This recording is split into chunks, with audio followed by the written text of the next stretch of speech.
Hey there everybody, my name is Kat Bowser. I'm your resident fantasy therapist and welcome back to my channel. Those of you here for the first time, welcome. My name is Kat Bowser. I'm a licensed therapist. I'm also a writer working on my first 2 novels, one the start of a series, one a standalone. And on my channel I like to talk about what I consider to be the heart of writing, and that's the characters. And the heart of the characters is their psychology. So that's the angle I like to take with pretty much everything I talk about on my channel. Okay guys, so just kind of a fun little video today. I wanted to give you guys a little more insight into the world that I'm working on in my work in progress. So I thought it would be fun to do, we have 7 natural wonders of our world, and so I thought I would tell you guys what the 7 would be in my world. So if you guys are working on your own or have a book out and would like to let me know about yours, please leave them below or leave me a link to your story. I'll be glad to check it out. And that being said, let's go.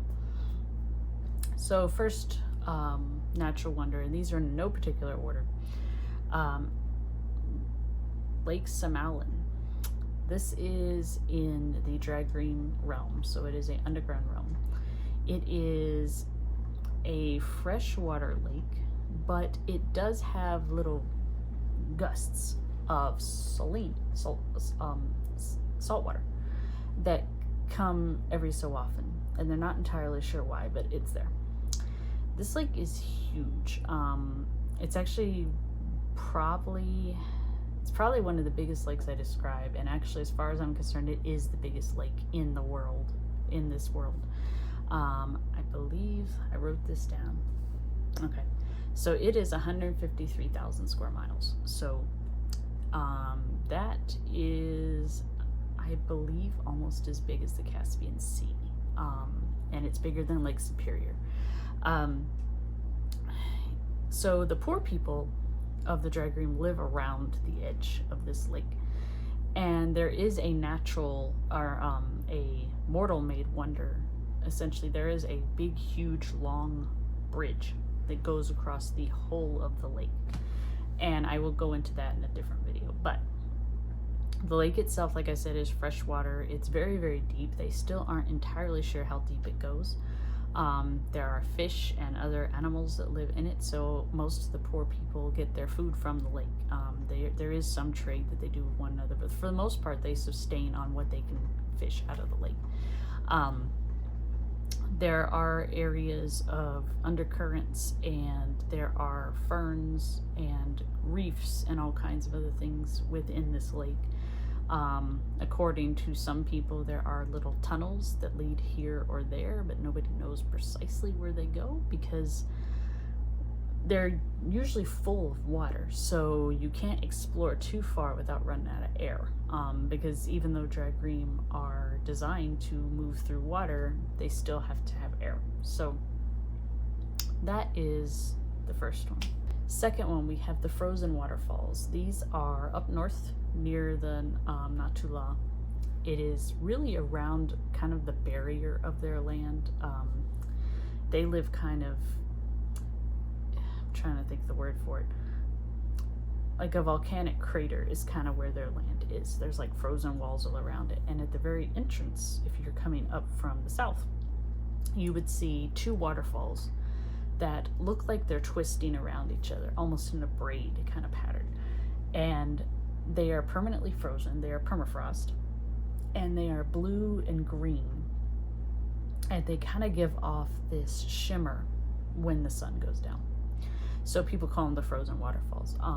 As a general rule, people don't approach them, at least the Natula do not. It's kind of considered to be, once you step out past the waterfalls, you no longer, quote unquote, have the Queen's protection. But it is a place that people will go to do religious ceremonies. A lot of times people gather at the very top and will do their ceremonies and their prayers to Aruda.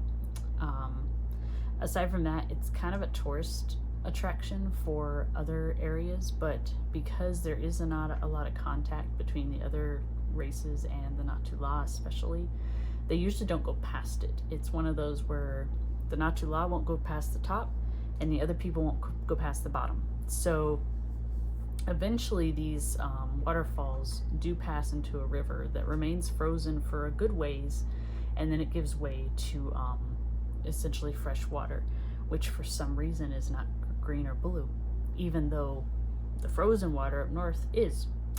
They still don't entirely know why that is, but nature's weird. At number 3, we have the Rainbow Chasm. So this one is a deep canyon, not quite as big as the Grand Canyon, but kind of around that area. And it is filled with stones of various colors, hence the name. And there's also a phenomenon where when the sun comes up, generally, there is almost a northern lights kind of thing that happen within the canyon. And they don't know why. They have no clue why it happens. It does seem to only occur at sunrise, but it has occasionally been seen in the middle of the night. So people aren't really sure what exactly is triggering it. It's located just before you get to one of the great desert areas. So you don't usually have a lot of people around it. Some people believe if you venture to the bottom of it, you will find gifts from the gods. Some people think at the bottom of it there are rich lands full of lots of food that's being grown down there, but nobody has really been able to get down it. It doesn't really have a clear path, so to go down it, you'd almost have to just take a rope and just propel all the way down. And like I said, it's not quite as big as the Grand Canyon, but it's pretty close. So you're talking almost a mile down. So needless to say, without a solid benefit to it, most people just don't try it. It's kind of one of those places where some people associate it with religion, some people do not. So it's kind of up to you what you make of it. Right, number 4, the Black Tree of the Natuba. So this is what they call their palace tree. This is where the queen and her son and various other people live. And it is a huge black tree that towers over all the other trees in the forest.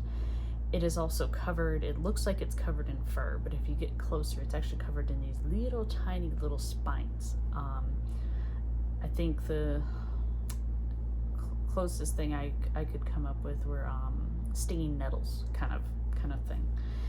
And within the tree, there is a water geyser that goes up through the tree and then comes up out of the top, and it covers the whole of the Natuba area and essentially creates a moat around it. So you have like what looks like a giant geyser out of this tree. It spreads out over the entire forest and then slams down with these huge waterfalls all around it.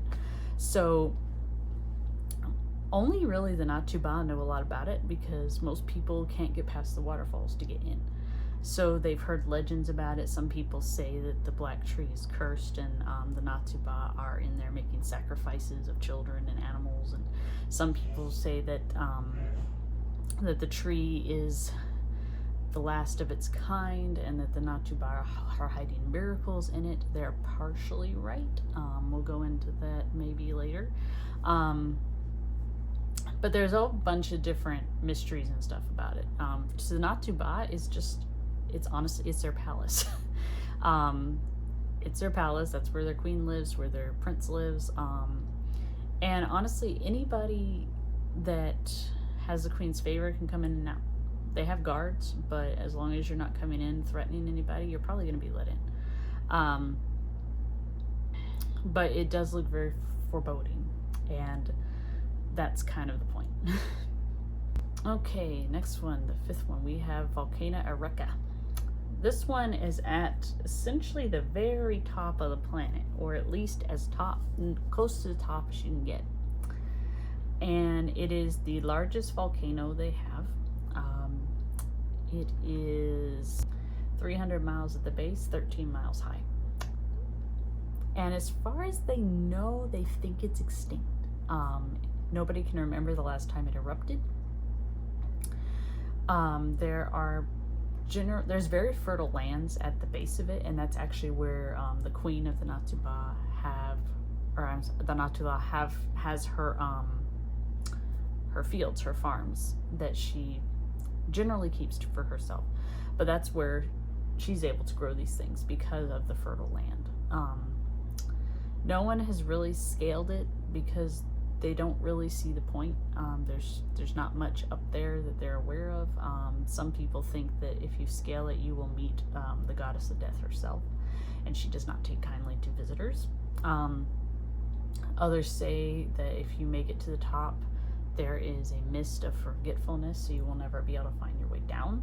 So there's a whole bunch of legends about it, but they don't know a lot physically about it. It's pretty straight. I mean, it's not like a shield volcano. It's like very, very straight up and tightly angled up. And it does come into play later, but I won't tell you guys why. All right, number 8, or on 6.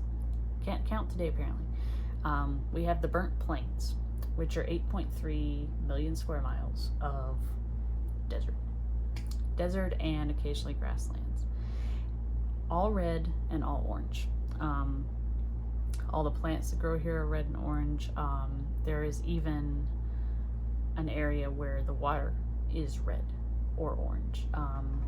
Most of the cases it kind of looks swirled together, so it almost looks like you're drinking sherbet. But this is where most of the centaurs live.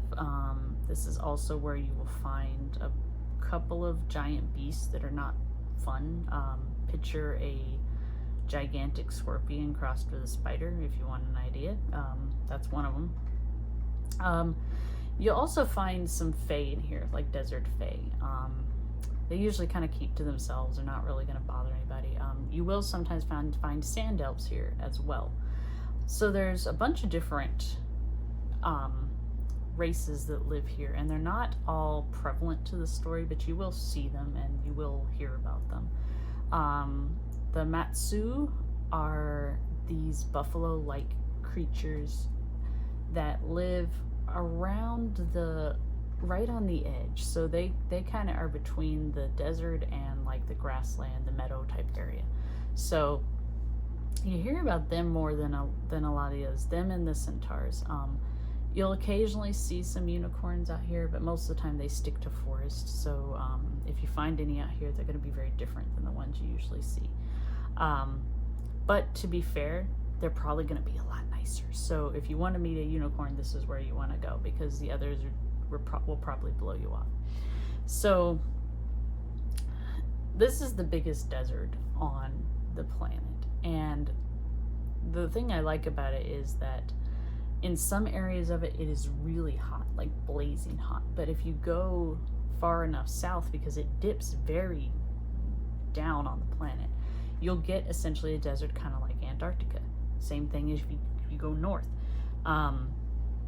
You'll get very close to the barrier between here and the Natula lands. So I like it because it's very varied, and it's definitely one that I explore more in later books and not so much the first one, but you will see more of it. All right, last one, the Floating Isle. This one is a small island, it's about 300 square miles, and it is never in the same place twice. It moves around. Legend says it was in the Green Sea, and then a couple years later people said they spotted it in the White Sea.